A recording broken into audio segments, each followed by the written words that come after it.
La révélation à nous-mêmes, notre salut, notre vie, notre témoignage, notre travail est corporatif. C'est lié.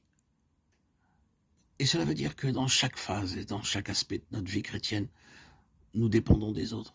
En aucune manière, nous ne sommes le tout. Notre croissance dépend des autres. Notre vie dépend des autres. Et notre plénitude dépend des autres. Vous voyez, tout est là. La vie, la lumière, l'amour, la liberté, la pureté, la puissance, le dessein, la perspective et la gloire. Tout est collectif. Tout est corporatif. C'est l'Église. Vous pouvez le tester, votre vie. Que devez-vous aux autres pour votre vie spirituelle? Avez-vous l'intention de dire que vous avez tout eu de première main, de manière indépendante et sans aucune relation? Vous n'avez pas eu grand-chose. Si vous n'avez rien eu du tout, notre lumière, que devons-nous aux autres pour la lumière qui est venue à nous?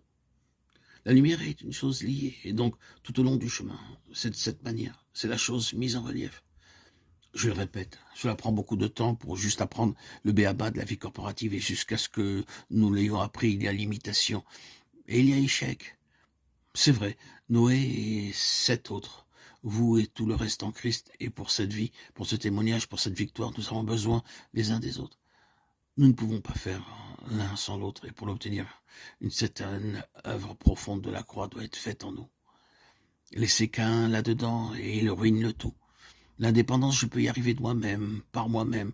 Je n'ai pas besoin d'aide. Voilà qu'un... Suis-je le gardien de mon frère en s'adressant à Dieu?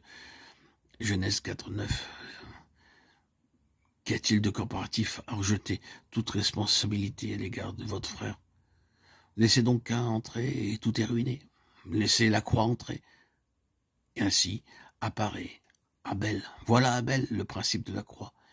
Et vous avez alors une vie collective, un témoignage collectif, et jusqu'à une victoire collective, et une gloire collective. Et c'est complet.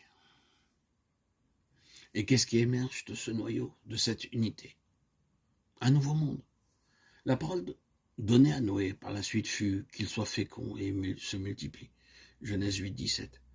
Les mêmes mots que ceux adressés à Adam et Ève avant la chute. Soyez féconds, multipliez, remplissez la terre. Genèse 1:28. De nouvelles perspectives, une nouvelle vocation, de nouvelles plénitudes, un nouveau monde, une nouvelle création qui s'ouvre à ceux qui ont appris la signification de la croix ensemble, d'une manière pratique. Maintenant, comprenez-moi bien ce sujet. Je pense que je n'ai guère besoin de tout souligner.